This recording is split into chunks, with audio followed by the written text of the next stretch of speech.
مريم صادق عطية قنديل. اسمعينا ما تحفظين. أعوذ بالله من الشيطان الرجيم. بسم الله الرحمن الرحيم. يا أيها الذين آمنوا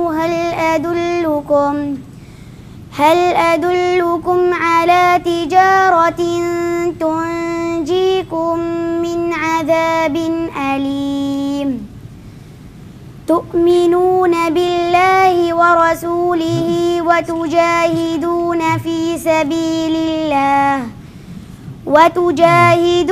في سبيل الله بأموالكم وأنفسكم ذلكم خير لكم إن كنتم تعلمون. حسبك يا مريم. بارك الله فيك. إن شاء الله. مريم قراءتك كويسة وأحكامك منضبطة وصوتك طيب وكويس، ونتمنى لك إن شاء الله مستقبل يعني باهر بإذن الله عز وجل. ما شاء الله عليك، أدائك رائع وراقي في الأحكام حقيقة. من من أفضل ما مر علينا. إن شاء الله اجتزتي وحتخش معنا المرحلة الجاية إن شاء الله.